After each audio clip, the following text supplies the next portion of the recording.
Je t'aide à trouver toutes ces tendances sur Vinted. Si tu cherches ce style de veste, tu peux taper veste cuir oversize, leather biker oversized ou blouson cuir vintage loose et tu tomberas sur ça. Si tu ne me connais pas, abonne-toi, tu ne le regretteras pas. Moi c'est Shirley, je propose plein de vidéos mode, inspi look et conseils et n'oublie pas d'enregistrer la vidéo pour la retrouver facilement. Si tu veux une jupe comme ça, tape polka dot skirt ou encore jupe à pois, jupe midi pois. Mets un filtre à 10 € et regarde les pépites qu'on trouve. Pour les blazers croisés, blazer asymétrique, Jacka asymétrie ou blazer col montant bouton. Là par contre il va falloir chercher un petit peu parce que ça reste une tendance assez nouvelle pour avoir l'indispensable foulard en dentelle. Foulard dentelle, bandana dentelle. Rien qu'avec ça, tu en trouveras énormément et à prix dérisoire. Et pour le must-have de ce printemps-été, j'ai nommé les lunettes de soleil oversize. Tu peux taper lunettes de soleil oversize, lunettes de soleil aviateur ou oversized sunglasses. Et si tu cherches une jolie paire que tu veux vraiment garder plusieurs années, tu peux mettre en filtre de marque, notamment Jimmy Fairly ou Céline.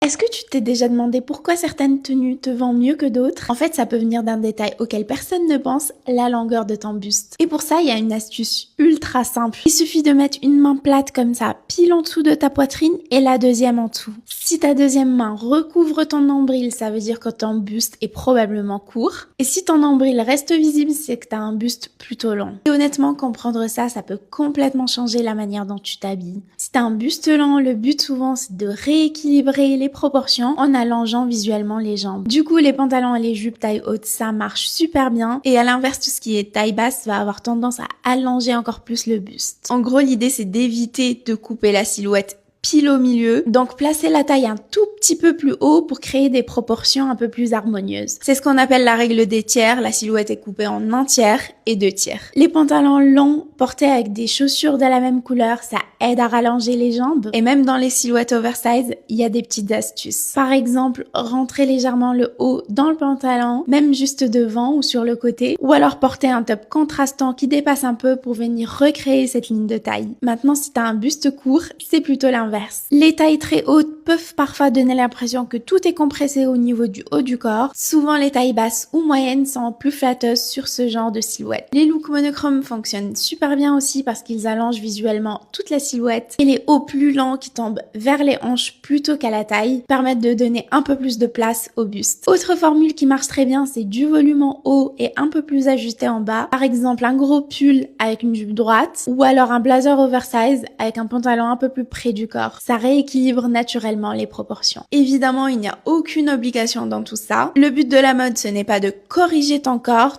est parfait tel qu'il est. L'idée, c'est d'avoir des astuces pour créer certains effets visuels si t'en as envie. Mais si t'as appris quelque chose, enregistre la vidéo pour la retrouver plus tard et abonne-toi, je fais du contenu mode tous les jours. Combiner sa chemise blanche. Chemise blanche, jupe longue, sling bag pour un look élégant et simple. Chemise blanche, jean droit, mocassin pour un look effortless qui marche toujours. Chemise blanche, bermuda de tailleur, ballerine pour un look de femme active stylée. Pense bien enregistrer la vidéo pour retrouver les idées de look. T'abonner pour plus d'idées mode. J'ai encore changé de lieu.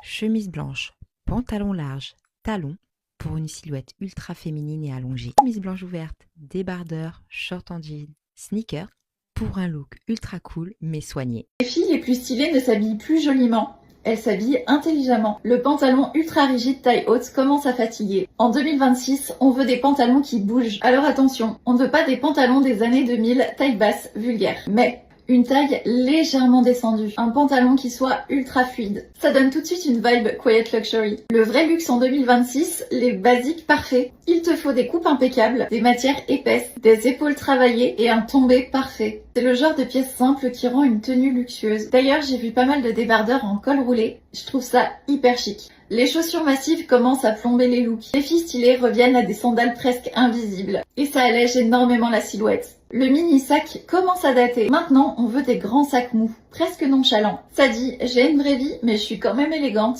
Les looks trop parfaits commencent à devenir ennuyeux. On va donc retrousser les manches, rentrer juste un côté. Ça va donner l'impression d'une matière vivante. En fait, il faut que ta pièce soit légèrement défaite. C'est le fameux luxe vécu. Le minimalisme a disparu. Maintenant, les accessoires ressemblent à des œuvres d'art. Ça donne immédiatement de la modernité, de la sophistication et une richesse visuelle. Bon, je sais que certains vont détester ça, mais le Capri revient vraiment. Mais pas version 2007, mais plutôt version Riviera italienne ultra chic. En 2026, ce sera beaucoup moins parfait, mais beaucoup plus sensoriel. N'oublie pas de t'abonner. Comment choisir un t-shirt en coton de bonne qualité et sans se ruiner. Parce qu'on en retrouve à 5 €, à 35 €, à 200 €, même à 700 € chez Dior. Du coup, comment savoir quel est le prix juste dans tout ça? En fait, il y a différentes qualités de coton. Dans le fast fashion et certaines marques premium, le coton est souvent cardé. Il s'abîme au lavage, il peluche car il est composé de fibres courtes qui vont favoriser l'usure prématurée du vêtement. C'est le coton le moins cher à fabriquer car il n'y a pratiquement aucun tri fait lors de sa production. Ensuite, on monte un peu en gamme, comme celui qu'on utilise chez Maison Réma. Du coton peigné.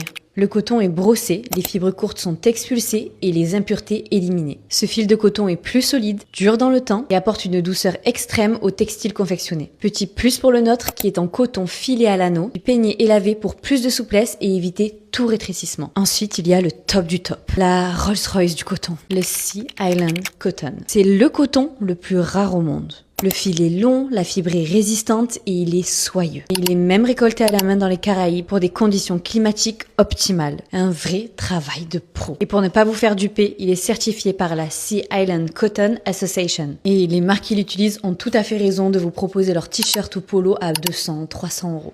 Et du coup, pour les marques de luxe qui vendent leurs t-shirts à plus de 500 € alors qu'ils utilisent un minima du coton peigné et pas ce coton exceptionnel, vous payez beaucoup la marque. Retrouvez nos t-shirts 100% coton bio en ligne sur notre site. C'est une édition limitée et la broderie est faite en France. Et j'espère que grâce à cette vidéo, vous en avez découvert plus sur le coton. Bisous!